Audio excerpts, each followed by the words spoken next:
Alô, amigos, bem-vindos ao Gente que Fala ao vivo, de meio-dia a 1 pela rádio Trianon, AM 740 São Paulo, Rádio Universal, AM 810 Santos e AltV, www.altv.com.br, com reapresentação 6 horas da tarde. Nosso site www.gentequefala.com.br, nossa página Facebook/programa Gente que Fala, o Twitter @Gente que Fala M e o WhatsApp à sua disposição é São Paulo 11 974012235. Telefone à sua disposição também é São Paulo 11 50526622. Participando desta edição de Gente que Fala, angiologista Marcelo Moraes, que é presidente da Regional São Paulo, Regional São Paulo da Sociedade Brasileira de Angiologia e Cirurgia Vascular. Doutor Marcelo, anunciei corretamente? Perfeitamente. Grato por ter vindo. Prazer. Também conosco o pneumologista André Luiz Pereira de Albuquerque, médico responsável pelo Laboratório de Função Pulmonar. Como é que eu pronuncio isso, doutor Fábio? Doutor André? Função pulmonar? É isso mesmo. Ergoespirometria? Ergoespirometria. Do Hospital Sírio-Libanês, membro da Sociedade Brasileira de Pneumologia e Tisiologia. Algo a acrescentar nesse currículo intenso aí? É isso mesmo. Também a terapeuta ocupacional, mestre em gerontologia, Vanessa Hidargo Machunik, que é diretora do Centro Dia Passárgada. Prazer tê-la aqui, Vanessa. Prazer o meu. O que é Centro Dia Passárgada? O Centro Dia Passárgada é um equipamento social para atender a idosos em situação de fragilidade que precisam de um local para passar o dia, receber cuidados, receber atenção individualizada e à noite poder voltar para suas casas, para o convívio familiar, dormir nas suas camas, não precisarem ser internados, institucionalizados, mesmo com um nível de dependência maior. Então, é uma alternativa social para os idosos que necessitam de cuidados, mas não querem ser institucionalizados. Também conosco o oftalmopediatra Fábio Pimenta de Moraes, do Instituto Moléstias Oculares. Doutor Fábio, grato por ter vindo. É um prazer poder participar aqui com vocês. Muito obrigado pelo convite. Está correto? É oftalmopediatra? Sim. É isso mesmo? Oftalmopediatra. Porque às vezes cuida das crianças. Sim, porque às vezes eu me confundo aqui, então melhor que eu pergunte do que cometa mais gafes do que as que normalmente já cometo. É comum acreditar que doenças respiratórias ou pulmonares ocorrem somente no inverno. Porém, segundo dados da Sociedade Brasileira de Pneumologia, são responsáveis por 50% dos atendimentos em pronto-socorros durante o verão. Por isso, portadores de doenças crônicas, como asma e doença pulmonar obstrutiva crônica, devem ter cuidados especiais na estação mais quente do ano para não agravar os sintomas. Doutor André, gostaria que o senhor desse mais detalhes sobre essa situação. Obrigado pelo convite, é um prazer estar participando do programa. E as causas respiratórias realmente são as mais frequentes nos atendimentos nos pronto-socorros, né? E isso é uma informação importante, que o paciente que tem especificamente aqui a asma e DPOC, ele tem uma doença que na verdade ele vai ter que ter cuidado ao longo de toda a vida, né? E essas doenças são doenças inflamatórias de via aérea, então existe um componente intrínseco inflamatório e são doenças muito relacionadas ao ambiente. E realmente não só no inverno, mas também no verão a gente continua tendo exposição a agentes infecciosos, vírus, bactérias, a condição climática também tem uma influência muito grande. E não existe uma regra que todo paciente vai piorar só no inverno, a gente tem alguns pacientes que acabam piorando no verão também. Por exemplo, se você pegar no verão um local que tem uma umidade muito alta, isso é muito prejudicial para a nossa via aérea, né? E acaba desencadeando mais inflamação e ele está mais sujeito a infecção e mais crises. É essencial, e o segredo do sucesso aí, vamos dizer assim, para o paciente é ele conhecer a doença dele, ele ter atendimento médico, o médico orientá-lo da gravidade que ele tem, como deve ser o tratamento medicamentoso. E dentro do conhecer a doença, também ele saber quais são os fatores que pioram essa doença dele. Por exemplo, fator ambiental, exposição a determinado alérgeno, quando a condição climática não estiver favorável, quais os cuidados que ele deve fazer, por exemplo, umidificar mais a via aérea dele. Então, a mensagem principal e que faz muita diferença é o paciente conhecer a doença dele, fazer um acompanhamento com o especialista, identificar fatores de piora e evitar esses fatores desencadeantes. Há uma explicação para esse conceito de que o inverno é pior que o verão? No inverno a gente tem, o clima realmente fica mais seco, né, no geral, nós temos menos chuvas. Atualmente nós estamos tendo poucas chuvas em todo o período, né, mas no inverno mais ainda. E o ar é mais frio. O ar mais frio e seco para a via aérea não é bom, porque ele desidrata a via aérea. E com a via aérea desidratada, ela inflama mais, acumula mais secreção, e ele fica mais suscetível a infecções, ou às vezes nem infecção, mas sim uma descompensação inflamatória, por exemplo, num asmático ou num paciente com DPOC, tem uma grande repercussão. Então o inverno realmente é uma época mais suscetível, tanto é que a gente faz a campanha de vacinação pré-inverno para que isso diminua a incidência. Mas outras estações ele também tem que continuar com o mesmo cuidado, principalmente o conhecer a doença e fazer um acompanhamento. Se não tiver cuidados especiais aí, vai acabar no Dr. Marcelo aqui. Vai acabar aí. Aqui no angiologista, cirurgião vascular, muita gente acaba com a gente. Mas, eu queria até fazer uma pergunta, e a relação da poluição? Porque no inverno também existe um acúmulo maior de poluição, justamente por haver menos chuva, por haver aquele fenômeno de inversão térmica, a poluição acaba se acumulando até nas camadas mais baixas. Isso é verdade? Sim, a poluição é outro problema, em grandes centros como a nossa cidade é um problema ainda maior, né? Então no inverno ela acaba dissipando menos. Aqui a gente tem um outro efeito, dois principais efeitos, que assim, ao longo do dia, se você pegar em grandes centros, no final do dia o nível de poluição aumentou bastante, então é um período mais crítico, e ao longo da semana também, né? Então se você comparar segunda-feira com sexta-feira, no final da semana esse nível de poluição é maior, mas certamente a poluição no inverno acaba tendo um prejuízo maior, porque a condição climática não ajuda, o ar dissipa menos, né? E acaba acumulando mais. Vanessa? Quer acrescentar? Desculpa, doutor Marcelo. Alguma dica? Eu acho que para a gente ser bastante prático, já que quem nos escuta são uma população leiga, alguma dica para fugir um pouquinho desse estímulo maior da poluição? Então a dica, ela tem que fugir dos horários mais críticos, vamos dizer assim. Então, por exemplo, se você é um paciente e costuma, por exemplo, ter alguma atividade, andar no parque ao final da tarde, ao final do dia, aquele horário é um horário mais crítico nesse ponto. Então, se você faz alguma atividade física que é extremamente indicada, nós vamos tocar nesse tópico depois, é recomendado que você faça em outro horário, né? Dicas simples, que isso vale para todo paciente com doença respiratória e também para indivíduos mesmo que não tenham doença respiratória, mas esteja passando por uma condição climática ruim, é sempre umidificar a sua via aérea. Cuidados simples, por exemplo, você ingerir mais água, isso ajuda. Você eventualmente fazer lavagem nasal com soro fisiológico, isso ajuda a limpar a sua via aérea, umidificar. Então, no geral, esses cuidados já ajudam bastante. Vanessa? É um assunto bem recorrente, né, para nós que trabalhamos com os idosos, a questão respiratória.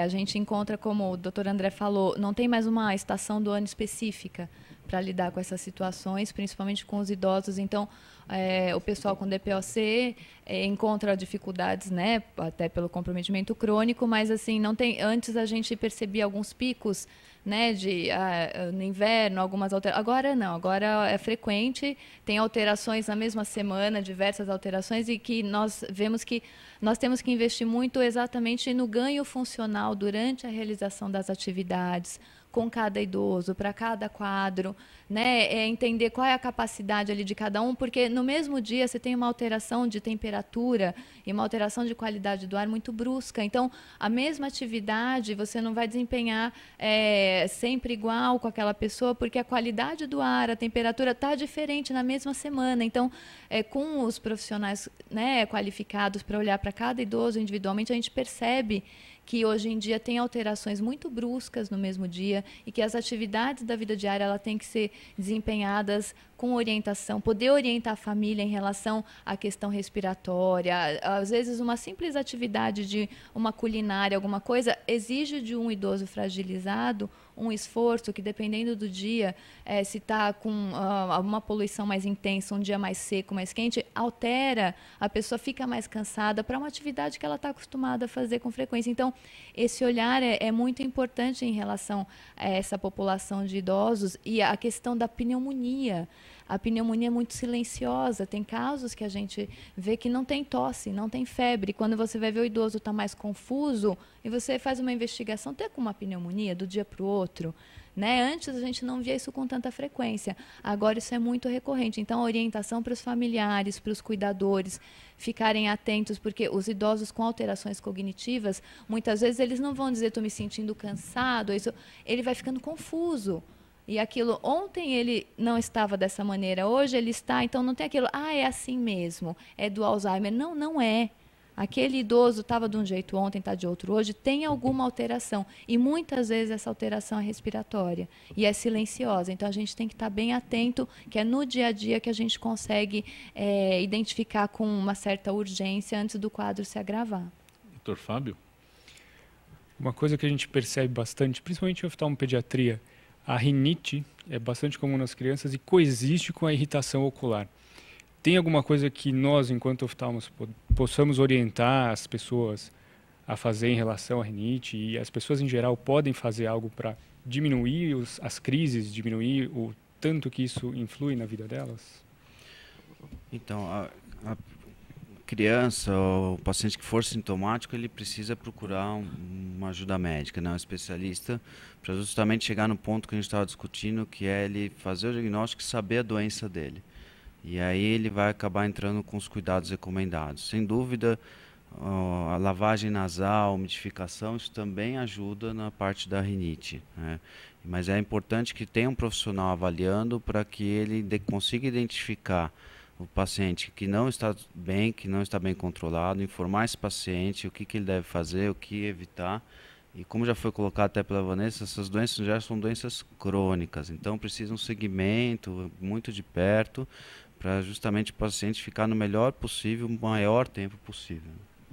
Olha, do cinema para a vida real, sucesso de filmes como Jogos Vorazes, em que a heroína tem como arma principal um arco e flecha, estimula a mente das crianças. O apelo é tão forte que produz consequências, fazendo com que a Academia Americana de Oftalmologia pedisse aos pais cuidados com brinquedos que imitam arco e flecha e armas de fogo, pois podem causar lesões oculares graves e até perda de visão, doutor Fábio. Pois é. As crianças são muito intuitivas no sentido de copiar o que elas veem e fazer a brincadeira do momento. No momento a gente vê muito esse apelo pelo arco e flecha em filmes como Jogos Vorazes, em séries como Arrow, como Walking Dead. E os pais acabam fomentando isso nas crianças e vão dar um brinquedo que simula esse tipo de arma. Muitas vezes eles pensam que o brinquedo pode ser seguro, mas uma avaliação que foi feita nos Estados Unidos, em 2013, mostrou que a cada 10 atendimentos de urgência, um deles era por um traumatismo por brinquedos. Então, um brinquedo como esse, que é uma flecha, que tem uma ponta, pode lesar a superfície ocular, fazer uma perfuração, que é potencialmente muito grave para o olho, porque se um olho foi perfurado, ele vai perder conteúdo, ele pode mudar a refração, ele pode criar uma opacidade, pode perder a visão. E às vezes os pais substituem esses brinquedos por armas que lançam projéteis de espuma ou pequenas bolinhas de plástico que pensam não ser tão nocivas, mas uma lesão causada por um objeto como esse pode criar uma abrasão, pode criar uma lesão superficial e também lesar os órgãos principais de superfície e trazer um risco à visão. Um risco à visão da criança é potencialmente grave, porque a criança tem a vida toda pela frente. Uma lesão numa criança de 10 anos vai transformá-lo num adulto deficiente. Então, deve ser feito uma orientação aos pais e às crianças para um uso consciente, quando for dado o brinquedo, e, de preferência, evitar brinquedos potencialmente causadores de lesões como esses. Então, lançadores de projéteis ou mesmo armas de brinquedo. Antigamente, o revólver era o grande vilão da história. Agora, o arco e a flecha também passam a ser vilões. Está muito em voga. Muitos dos filmes lançaram isso. Sim, então, sim, Senhor sim. dos Anéis, O Hobbit, Sim. todos eles têm arqueiros. Isso está muito presente na vida da criança. Algo a acrescentar? Eu Doutor vou me Marcelo? solidarizar porque eu tenho 2 crianças, eu tenho 2 meninas. E meninas não brincam muito com arco e flecha, com isso, mas eu tenho 2 sobrinhos que constantemente estão em casa. E eles trazem, não exatamente arco e flecha, mas você lembrou que são aquelas armas Nerf. de pressão, não vou comentar, mas esses daí mesmo, que disparam projéteis de espuma, mas que tem uma ponta mais dura. E eu fico preocupadíssimo, porque eu, como médico, eu sou chefe de pronto-socorro já há muitos anos, então a gente acaba vendo essas lesões também. E aquela ponta do projétil, ele se encaixa direitinho no globo ocular da criança. Então, além da lesão da parte externa, né, do olho, eu fico preocupado. Tem uma chance maior de descolamento de retina, algumas coisas que seria até muito mais complexo de se resolver, né? Sim, todo projétil, tudo que faz um traumatismo contuso, pode trazer um prejuízo para a parte posterior do olho.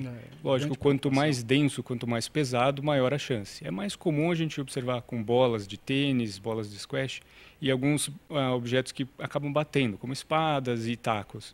Mas é possível também, dependendo de como atinge o olho, levar um impacto maior que acaba descolando a retina.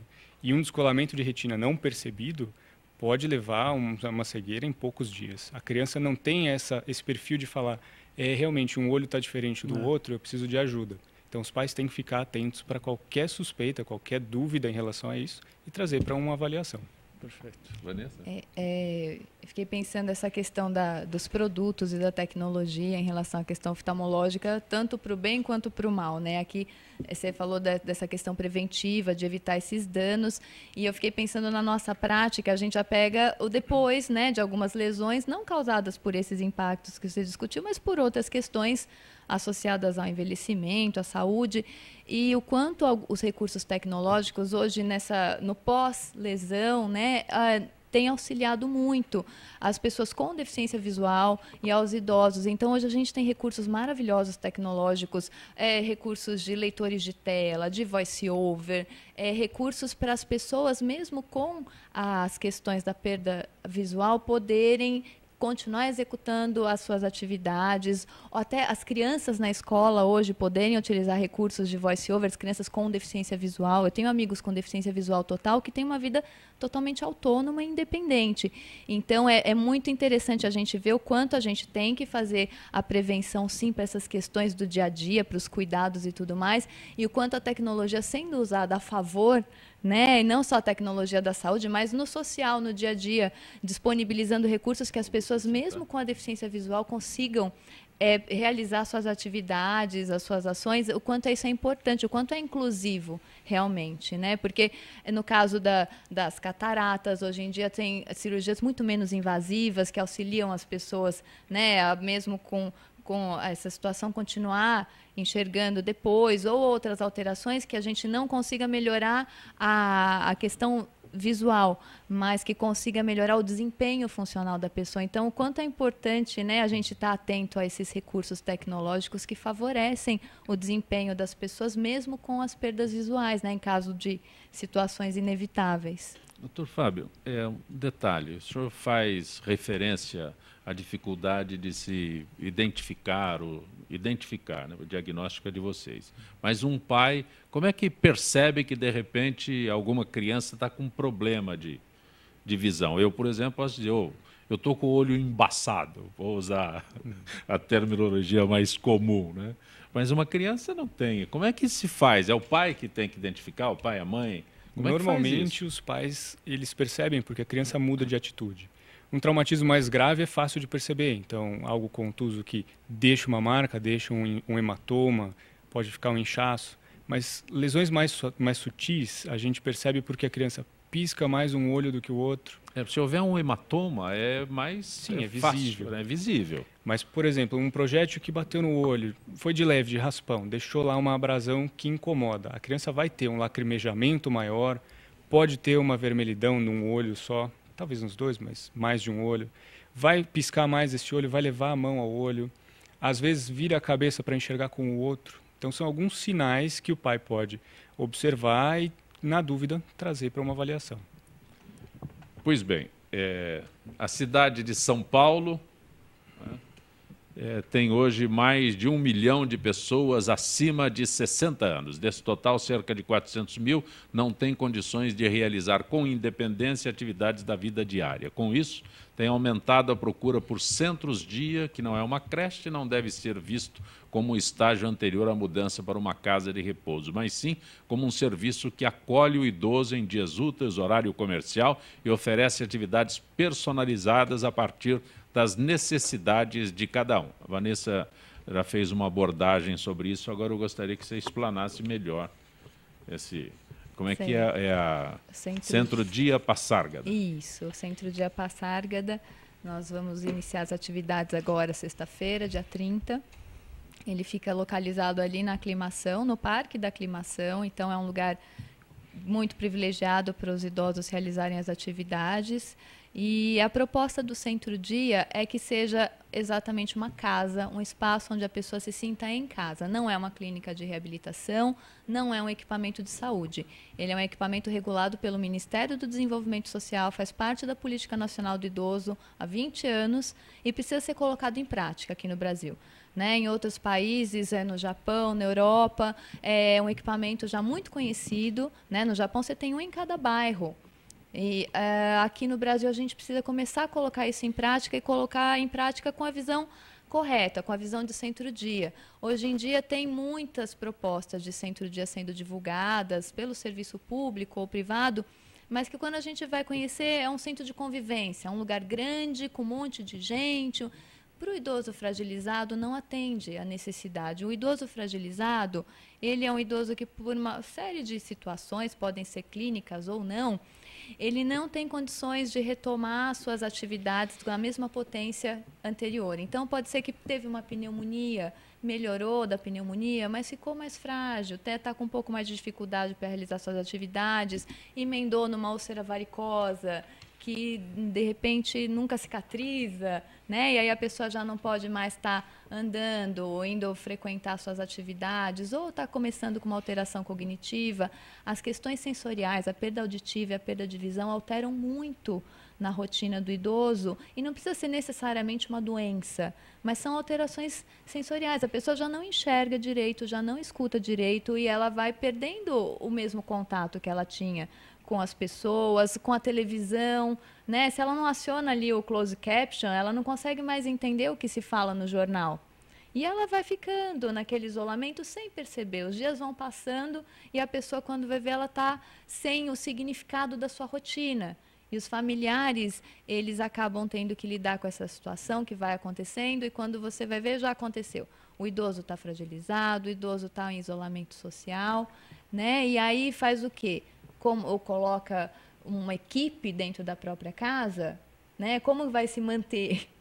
Mas, Vanessa, não existe, você está dizendo que inicia as atividades serão iniciadas próximas. Dia 30 agora, Mas tem outros centros desse, tem outros pontos que estão já em... Então, olha, nós temos alguns lugares conhecidos, tem em São Bernardo do Campo um centro-dia público que existe há 12 anos, né? Mas tem uma fila de espera imensa, é o único público aqui em São Paulo que a gente tem conhecimento das atividades, eu já trabalhei lá, né? Temos aqui na Praça da Árvore a AFAI, que é de uma ONG também, com fila de espera, né? O nosso agora é privado, tem algumas propostas do Estado, né? Mas que ainda, propostas de centro-dia que ainda estão em implantação. A Prefeitura também assinou agora uma proposta de implantar 16 centros-dias em São Paulo, mas são propostas, né? E tem outras pessoas, assim, ampliando a proposta de centros-dias privado, porque a gente entende que tem que ter um em cada bairro, sim.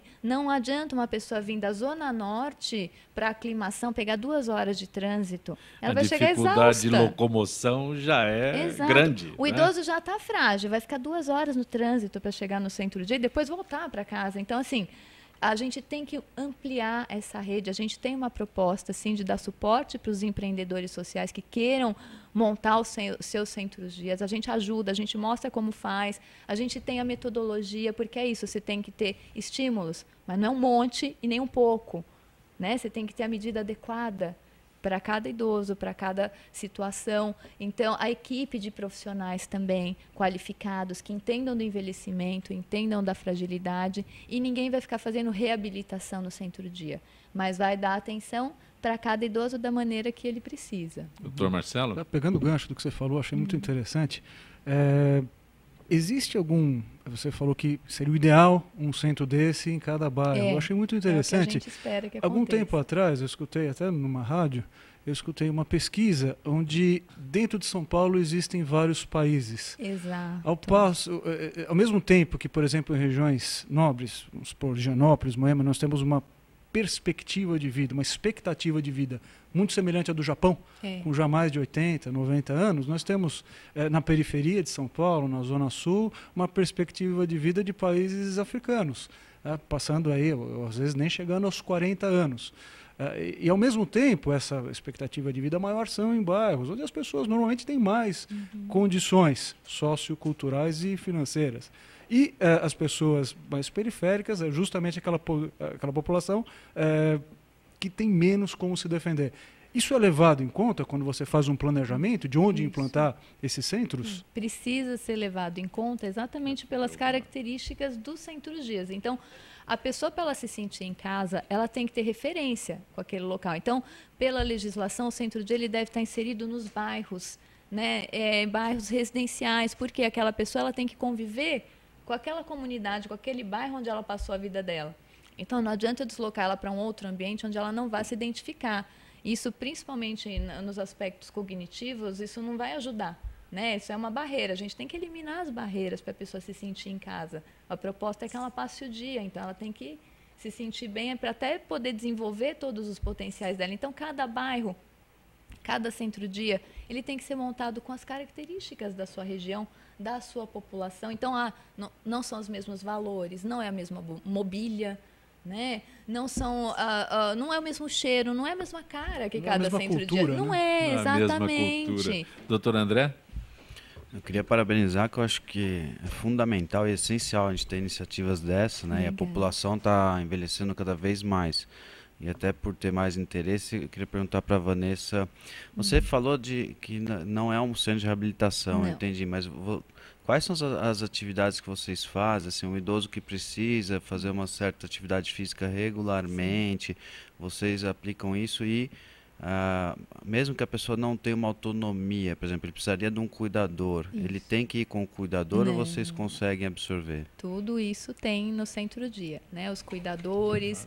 Então, o centro-dia ele oferece toda uma grade de atividades pelos profissionais, no nosso especificamente, nessa rede que a gente está apoiando, todos com mestrado e doutorado em gerontologia, né? Então, tem que, além de ser educador físico, físio, fono, TO, o musicoterapeuta, não abro mão da música de jeito nenhum, é fundamental.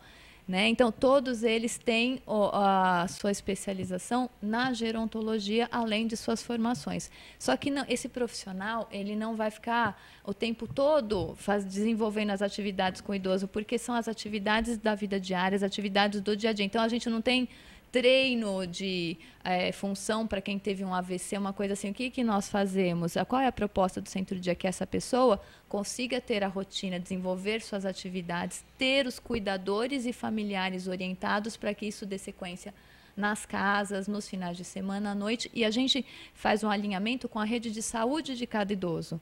Cada idoso tem o seu médico, tem a sua equipe, né, que já o atende, e a gente tem que fazer essa parceria com os profissionais de saúde que já o acompanham. Se por um acaso o idoso não tem, então nós temos que encaminhar, porque ele tem que fazer o acompanhamento de saúde com os profissionais de saúde, sim, né, até para dar o suporte para todo esse acompanhamento que a gente faz no centro-dia. Então, nós temos os profissionais que têm esse olhar todo do desempenho das atividades, mas não tem esse foco de fazer reabilitação, né? Porque a gente entende, então, por exemplo, se a pessoa ela precisa fazer atendimentos de fisioterapia para uma função de reabilitação, nós podemos até indicar o fisioterapeuta, encaminhar ou para a rede que já o atende. Mas ali ele vai desenvolver todas as atividades específicas para ele, né? Só com essa questão da realização das atividades do dia a dia.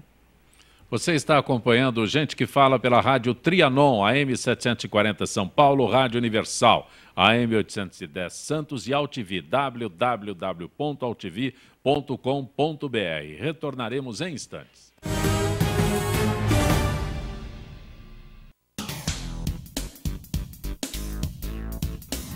Sim, meus amigos, muito prazer, sou Sérgio Oliveira e estou aqui para lembrar vocês que toda segunda-feira, 9 horas da noite, eu estou aqui na TV da internet com o Futebol Alternativo TV. Sim, Série D, Série C, Copas Estaduais, as divisões de acesso, tudo aquilo que nenhum outro programa esportivo fala, tem a coragem, a capacidade de falar, nós falamos aqui na TV. Toda segunda, 9 horas da noite, só aqui na TV da internet.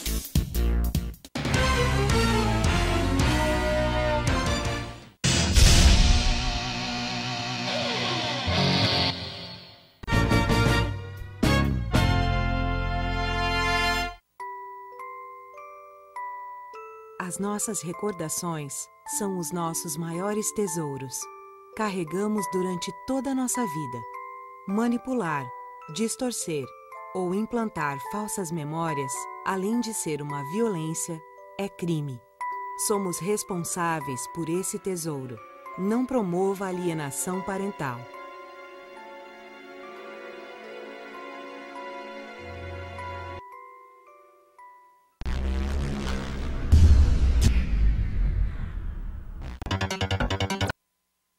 Tudo tem a ver com alguma coisa. De onde vem a água que a gente bebe? Da torneira. Ih, nada a ver. Vem dos rios que nascem da mata. Sabia que a gente só respira por causa das árvores? A árvore respira? Respira. A árvore respira. E o que você tem a ver com isso? Meu ar. Minha água. Minha árvore. Meu ambiente. Mata Atlântica! SOS Mata Atlântica. Mais 25 anos.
Você está acompanhando Gente que Fala pela Rádio Trianon, AM 740 São Paulo, Rádio Universal, AM 810 Santos e AltV, www.altv.com.br. Quarta-feira, nosso registro com o Dr. Letísio, que é cirurgião plástico, participando aqui do nosso Gente que Fala. Dr. Letísio, boa tarde. Boa tarde, Jacobé, como você está? Tudo bem? Tudo bom, graças a Deus. Doutor Letísio, depois da gravidez, muitas mulheres reclamam que os seios caíram, a barriga ficou flácida, o corpo mudou. Para quem deseja ficar mais bonita, a cirurgia plástica pode ajudar? Existe restrição quando a cirurgia plástica pode ser realizada, doutor Letísio? Zé Copé, é o que a gente sempre fala. A gravidez é uma bênção para a mulher, porém ela tem um preço. Isso vai depender da genética de cada paciente, do quanto a paciente se cuidou ou não durante a gravidez, e os próprios fatores hereditários de uma maneira geral. O paciente asiático resolve de um jeito, o paciente africano resolve de outro, o caucasiano de um outro. Mas de uma maneira geral, realmente, como você falou, existe uma ptose, ou seja, uma queda das mamas. Muitas vezes as mulheres hipertrofiam as mamas e depois da gravidez atrofiam, elas caem, ou hipertrofiam e ficam hipertrofiadas. Não tem uma receita do que vai acontecer na mulher, a gente nunca consegue prever. E o abdômen também, devido à grande distensão na gravidez, principalmente em partos gemelares, pacientes que já têm de problemas genéticos, já são mais gordinhas, que ficam mais distendidas. Então, Zancopé, realmente são muitas alterações que ocorrem na mulher. A mulher vira um laboratório ambulante, né? Porque ela muda totalmente. Então, realmente, você tem que, muitas vezes, diminuir as mamas, às vezes a mama atrofia, você tem que colocar prótese. Então, existe sim, Zancopé, e por isso, essa é uma das causas que as mulheres recorrem mais à cirurgia plástica do que o homem. Além da busca da beleza da mulher, que a mulher realmente é mais interessante ver um corpo feminino que um corpo masculino, realmente a mulher busca isso pela própria vaidade. E elas têm esse agravante. Qual que é o agravante de vida? A gravidez, que é uma bênção, porém tem seu preço.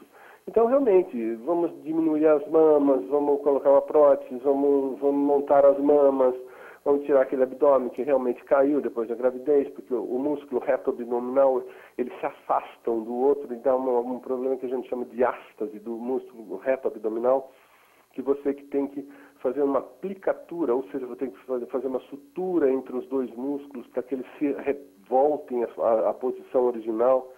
Então, Zancopé, realmente são vários fatores, são várias alterações que ocorrem na mulher durante a gravidez. E realmente são factíveis de serem resolvidas. Quais são os fatores restringentes? A saúde da mulher, às vezes a busca de uma coisa que não vai ser conseguido ser atingido com uma cirurgia.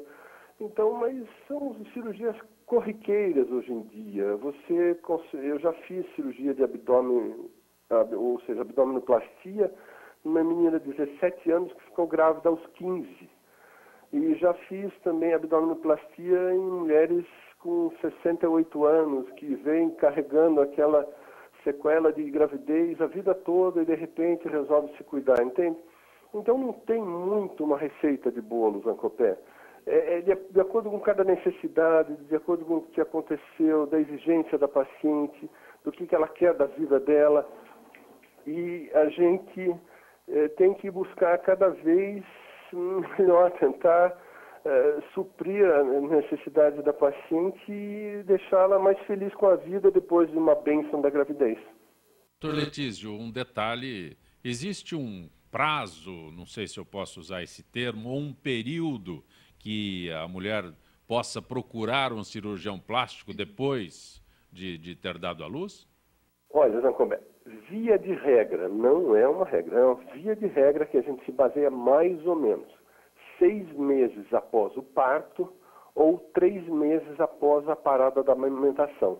Porque tem mulher que amamenta 2 anos. Então, durante o período de amamentação, não deve ser submetida a uma cirurgia, né? Porque irá causar uma alteração grande na paciente, com o uso de antibióticos, o uso de sedativos, uma série de coisas que não seriam interessantes no período de lactação. E tem mulher que não amamenta, né? Então não tem leite, então ela fica restrita àquele 1 mês, às vezes nunca conseguiu dar o leite. Então, realmente, daí ela espera os 6 meses após a gravidez, que é um período, vamos dizer, mais ou menos aceitável de diminuição do edema, da embebição gravídica que ocorre na mulher, que ela fica toda cheia de líquido para facilitar o parto. Então, você aguarda esses 6 meses após o parto ou 3 meses após parar de amamentar. Agradeço a tua gentileza com o Gente que Fala mais uma vez. Grato, uma boa tarde, doutor Letísio. Saúde e paz para todos aí. Você está acompanhando Gente que Fala, conosco hoje, angiologista Marcelo Moraes, terapeuta ocupacional Vanessa Hidargo Mutinic, o oftalmopediatria Fábio Pimenta de Moraes, o pneumologista André Luiz Pereira de Albuquerque. No verão, quando o calor faz as veias se dilatarem, é comum quem tem varizes sofrer ainda mais com incômodos, dores nas pernas, inchaço, cansaço, câimbras.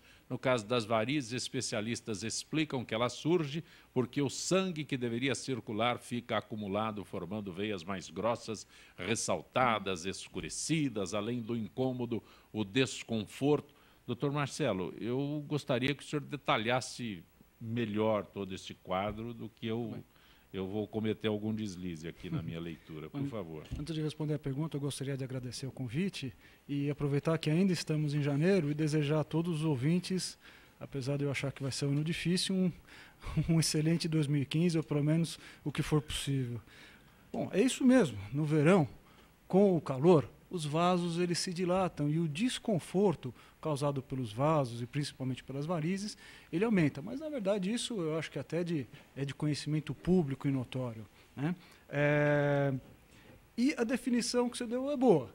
Ela é bastante simples, mas ela realmente ela define o que são as varizes, que é um certo acúmulo de sangue, uma deficiência da parede dos vasos, que com o tempo eles passam a se dilatar e assim que eles se tornam doentes. Agora, mais do que isso, eu acho que é interessante a gente comentar o que causa as varizes, que a partir do momento que você percebe, consegue identificar na sua rotina o que está causando ou piorando as varizes, é a partir daí que você consegue fazer algum tipo de prevenção ou de tratamento. Nós sabemos hoje em dia que 70% das vezes tem uma origem genética muito importante. Então nós encontramos um dos avós ou um dos pais que tem a presença de varizes, que tem a presença de algum grau da doença venosa. A doença venosa é uma doença muito extensa. Ela até pode começar com um quadro que é eminentemente estético, que são aqueles pequenos vasinhos, tá certo? Que popularmente são conhecidos como vasinhos, o nome técnico seriam telangiectasias, e até aí é realmente muito estético. Algumas pessoas podem ter um pouco mais de sintoma ou não, mas via de regra até esse estágio nós consideramos que é uma doença estética. Mas ela pode evoluir e pode chegar a graus muito avançados. A doutora Vanessa comentou que alguns idosos têm a úlcera varicosa. E realmente, uma parte que no Brasil é um pouquinho maior que no resto do mundo, muito provavelmente por um problema de atenção primária à saúde, no Brasil é um pouquinho mais sério, tá certo? Uma parte desses pacientes vai evoluir para quadros mais graves. Isso tem uma repercussão muito importante na qualidade de vida. Existem estudos mostrando que pacientes portadores das úlceras venosas, elas têm uma qualidade de vida muito semelhante a pacientes portadores de câncer em fase terminal. E o que é pior, essas úlceras elas muitas vezes demoram anos e anos para fechar quando fecham. Então é um sofrimento importante e é um sofrimento muito longo. Além da genética, e essa obviamente nós não podemos alterar, existem alguns fatores na nossa vida que nós podemos mexer. O mais marcante deles, sedentarismo e obesidade. Eles caminham muito junto com varizes. Os pacientes que não têm uma atividade física regular, os pacientes obesos, eles têm mais chance. O uso de anticoncepcional oral também tem alguma relação com a formação de vasos. O trabalho com períodos muito longos de pé ou carregando peso, também tem influência. Uma pergunta que a gente vai detalhar mais à frente, que eu já vi aqui no programa, a gestação. Sem dúvida, quanto maior o número de gestações, maior o número, ou maior a chance de desenvolver varizes, desenvolver um quadro mais grave. Doutor Marcelo, desculpe interrompê-lo, mas o senhor fala em genética. Existe alguma possibilidade de que ela seja provocada, que essas varizes são provocadas, não por esse quadro que o senhor está colocando aí, mas algum trauma, O senhor fala em obesidade, isso tudo é uma questão de modo de, poderia dizer, de modo de vida. Mas existe algo que possa provocar as varizes? O que possa provocar diretamente? Estou falando em termos de trauma, esse tipo de coisa que... Não. Trauma não está muito relacionado à formação de varizes. Sim. Eventualmente, você tem um trauma localizado, principalmente na perna, você pode desenvolver pequenos vasos em cima daquele hematoma, mas desenvolver varizes decorrente de um trauma, praticamente eu descartaria. As mulheres seriam mais suscetíveis que os homens? Sim, porque as mulheres têm mais fatores de risco que os homens. Sim. A mulher, ela tem hormônios típicos da mulher, estrógeno, progesterona, que também são os hormônios dos anticoncepcionais que estão ligados à gênese das varizes. A mulher, ela engravida, e, como eu já citei, a gravidez é um fator de risco importante. Até o tipo que a mulher engorda, ela engorda muito no quadril, ela engorda muito nas pernas. Também, a forma como a mulher engorda também predispõe um pouquinho mais. Eu faço essa pergunta porque sempre se atribui ao fator genético. Né? Então, sempre. Nem todos os pacientes têm esse fator genético. 70% tem, mas 30% não tem. a gente não consegue identificar na família, aí sim, esses fatores ambientais e comportamentais, eles assumem um papel mais importante, até um papel preponderante na origem das varizes. Tá? E quando você toma medidas para diminuir esses fatores de risco, claro, você está diminuindo sua chance de desenvolver e de agravar o seu quadro de varizes. Com o Dr. André, né, a gente fazia o inverso de verão e inverno. Aqui nas varizes, o verão atua mais do que o inverno. O verão torna as varizes mais sintomáticas, mas a doença é a mesma ao longo do tempo. Sim. Tá? Isso não importa a estação do ano que esteja. Ela só passa a ser mais sintomática no verão. Eu acho interessante isso, porque nós não temos estações definidas. É verdade. Então, quando a gente fala inverno, a gente se refere, pelo menos as pesquisas, né, são europeias, americanas, então o inverno deles é realmente inverno. O nosso aqui de vez em quando tem. Na verdade, não estou nem lhe falando em termos de pesquisa, até uma eu estou colocando isso, né? Aí colocamos o verão. Nós estamos sempre em verão. É verdade. Né? Então, quando a gente oferece esses limites aí, não é? Eles são divergentes, eu vejo, para um Brasil. O Brasil é completamente... Nós não temos estação definida. No então, Nordeste, quando falamos em verão, né?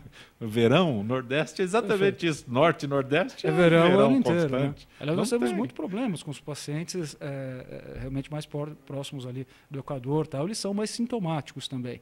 Tem essa diferenciação no Brasil? Tem. Quem reside numa área mais quente... ele é mais sintomático. Vou aproveitar aqui, Pedro Silva do Tremembé. Doutor André, para um fumante, de quanto em quanto tempo é recomendado procurar um pneumologista? O mais breve possível, né? E parar de fumar, né? Para ajudar a parar de fumar. Não fala isso. Essa recomendação não é boa. Desculpa.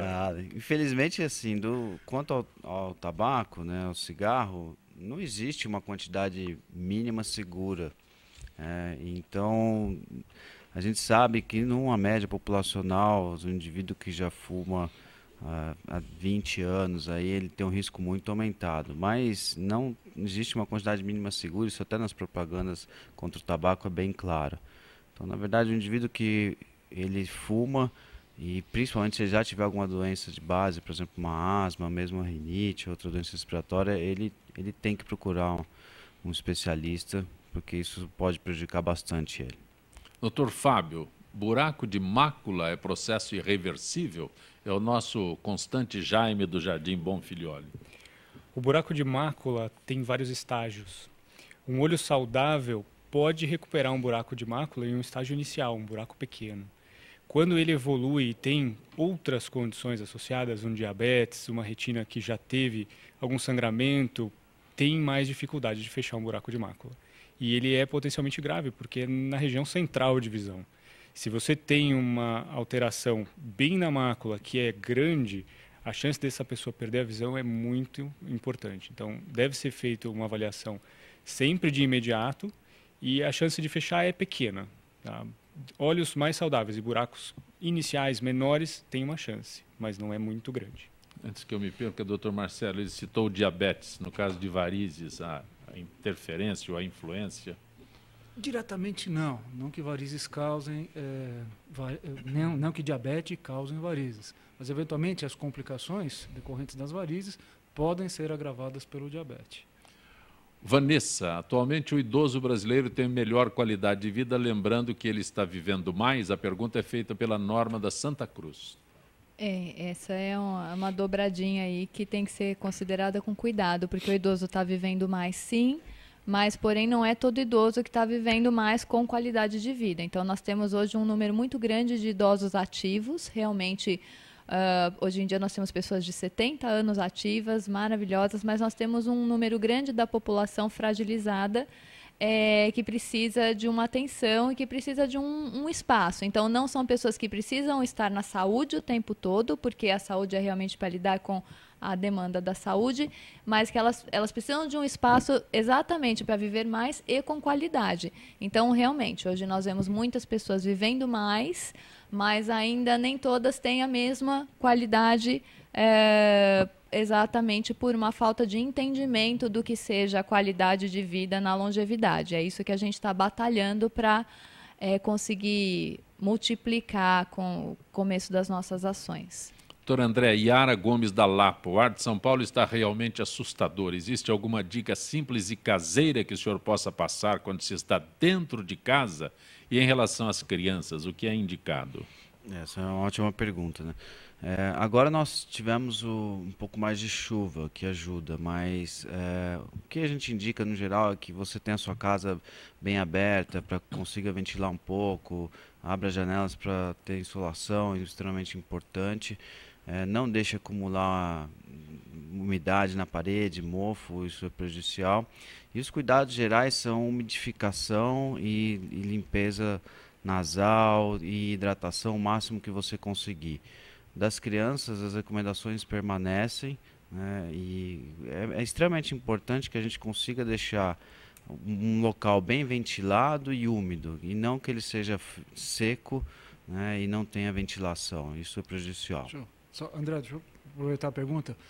Orientação que você dão com relação a carpete, a cortinas? Olha, isso é muito individual também, mas sem dúvida que quando você tem um ambiente com tapete, carpete, cortina de tecido, a limpeza é muito mais difícil, né? E aí acumula-se ácaro, que é um alérgeno lá também. Então, o que eu recomendo no geral é que você tente trocar isso. Então, que seja um piso frio, que a sua cortina não seja de tecido, porque é muito mais fácil você fazer a limpeza e para o controle de uma doença respiratória é bem mais eficaz. Acho que esse é um ponto importante. Neide do Jardim América, doutor André, para quem tem um histórico de bronquite e é fumante, quais as recomendações que não venha a ter um possível câncer de pulmão? Eu acho que ela já sabe também. O tabagismo é um risco para câncer de pulmão, câncer de outros órgãos, né? Diversos outros órgãos. Não é só pulmão, né? Não. Tem então, todas as consequências. Você tem que evitar o tabagismo ao máximo. E o tabaco é difícil porque, além do câncer, ele gera doenças muito incapacitantes que vão aparecer no decorrer da vida, mais ao longo, e atualmente muitas delas a gente não tem um tratamento de reversão, de ir lá e curar o paciente. A gente tem um tratamento para tentar diminuir os sintomas. Então a melhor coisa, Neide, né, é fugir do tabaco. Doutor Marcelo, já haveria efetiva comprovação científica de que a ingestão diária de analgésico contribui para a boa circulação, previne AVC? Nancy, Santa Cecília. Nancy, um dos tratamentos, você deve estar falando de um analgésico específico, que na verdade é um anti-inflamatório, que é o AAS. E ele não é tomado com a função de ser um analgésico. Ele é tomado numa dose menor, em torno de 100, na verdade pode variar de 80 a 325 miligramas ao dia. E nessa dosagem ele é um antiagregante plaquetário. Ou seja, ela vai prevenir ou vai diminuir a formação de trombos dentro do sistema circulatório, particularmente nas artérias do coração e nas artérias carótidas, que são aquelas que levam o sangue, que nutrem o seu cérebro. Tá? E quando você previne a formação desses trombos, aí sim você diminui a chance de um derrame, de um AVC. Ela deve estar se referindo a isso, eu imagino que seja isso. Se eu puder, desculpa, só completar rapidinho, que a gente tem visto bastante é que a mudança de hábitos é fundamental, né, para evitar os AVCs hoje em dia. Tudo, né? Hábitos de atividade física. Eu costumo, ainda pegando o gancho do cigarro, da minha área, o cigarro é o inimigo número 1 da circulação. Tá certo? É uma grande causa de infartos, de derrames, de AVC, né? Então, tem que parar de fumar, tem que fazer exercício. Doutor André, efizema pulmonar ocorre mais em fumantes? É o Lauro de Souza da Moca. Sim, os pacientes que possuem efizema, a grande maioria é decorrente do cigarro. Existem outras causas bem menos frequentes, poluição, outras exposições, mas o cigarro é o grande vilão mesmo. Doutor Fábio, Thalita da Cachoeirinha, meu filho recém-nascido com 10 dias está com conjuntivite. Posso usar, eu não sei, é isso mesmo? Tobrex ou só compressa? É isso? Particularmente, eu não gosto da utilização do Tobrex porque ele é um antibiótico e normalmente as conjuntivites são virais. Então, o ideal é que se faça a compressa fria com água filtrada ou soro fisiológico.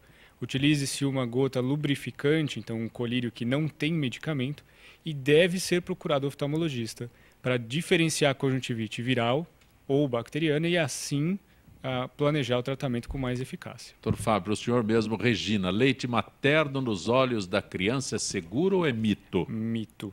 Tudo que você pinga no olho, que não vem de um lugar onde sabe-se como foi feito, tem potenciais de estar contaminado, de trazer riscos e potencialmente causar lesões oculares. Então, nada de camomila, leite materno ou qualquer tipo de coisa nos olhos. Falando em mito, doutor Marcelo Eva do Cambuci, é mito ou verdade que salto alto piora a varizes? Essa pergunta é ótima, a gente escuta várias vezes por dia no consultório. Mais ou menos, eu vou responder assim e eu vou complementar. A gente sabe que o uso de saltos muito altos, ele bloqueia o funcionamento da musculatura da panturrilha, né, que é a batata da perna. E a musculatura da panturrilha, ela tem um papel muito importante no retorno do sangue para o coração. Ele ajuda muito no fluxo do sangue na perna. Então, saltos altos, por exemplo, para quem trabalha muitas horas em pé, tá, não é bom. Mas pessoas que trabalham a maior parte do tempo sentadas e vão usar um salto alto no final do dia, para ir para uma festa, o salto tem menos influência. Eu vou responder dessa forma. Vanessa Deusa pergunta, qual o trabalho de uma terapeuta ocupacional? Essa pergunta é ótima, porque o nome é muito ingrato, né? O terapeuta ocupacional não ocupa o tempo das pessoas, isso eu te garanto. O terapeuta ocupacional, ele trabalha com as atividades do dia a dia da pessoa, as atividades do cotidiano. Então, pode ser desde um bebê até um idoso centenário, aquela pessoa, por algum motivo, é uma doença, uma questão social, algum motivo, ela está com as atividades do dia a dia dela desorganizadas, desestruturadas, ou ela não consegue desempenhar as atividades do dia a dia. Então, o terapeuta ocupacional, ele junto com a pessoa, com a família, ele vai desenvolver essas atividades do dia a dia. E o dia a dia não é igual para todo mundo. Cada pessoa tem o seu, cada pessoa toma o seu café da manhã de um jeito, independente se tem a mão, se teve um AVC, se é uma criança com uma deficiência. Então, a gente desenvolve junto com cada pessoa as atividades do dia a dia, desde o dormir, é uma atividade, acordar, tomar café, andar, ir para a escola, trabalhar. Então, todas as atividades do cotidiano, o terapeuta ocupacional desenvolve junto com a pessoa, de acordo com aquilo que ela não esteja conseguindo desempenhar ou tem o desejo de desempenhar. Então, são as atividades do cotidiano junto com a pessoa e diversas estratégias para cada ser individual para que seja desempenhado. Estamos no finalzinho do programa, ainda há tempo... Não sei quem é a pergunta, mas, doutor Marcelo, qual o tratamento para varizes e vasos? Existe tratamento gratuito? Vamos dividir. Varizes e vasos são estágios diferentes da doença. Para os vasos, normalmente nós fazemos ou uma ablação química ou térmica, através da injeção de substâncias químicas dentro do vaso, ou você pode fazer a ablação térmica através de um laser. Esse é considerado um tratamento estético e praticamente não é coberto pelo SUS. Tá? Então, não existe um tratamento, ou muito poucos tratamentos gratuitos. É diferente das varizes. As varizes já caracterizam uma doença. À medida que o paciente já começa a ter dor, já começa a ter sintomas, já é considerado uma doença. Então, sim, para varizes, nós fazemos o tratamento ou através de uma cirurgia convencional, onde a veia é retirada, e está começando no país, já está sendo usado, os métodos de ablação térmica, onde através de uma fibra nós queimamos a veia por dentro. Ou ainda assim, em alguns casos muito específicos, e a úlcera varicosa é uma indicação muito boa, nós podemos injetar uma substância química que vai secar essa veia. Todos esses tratamentos, principalmente a cirurgia e a ablação com a espuma, com a medicação, já existem no SUS. Os métodos de ablação térmica ainda muito pouco, ainda está começando. Doutor Marcelo Moraes, grato por ter vindo ao nosso Gente que prazer. Fala. Vanessa Mutinic. Grato por ter vindo ao Gente que Fala. Doutor Fábio Pimenta de Moraes, agradeço a gentileza de ter participado do Gente que Fala. Foi um prazer. Também o doutor André Luiz Pereira de Albuquerque, agradeço da mesma forma, doutor. Prazer foi meu.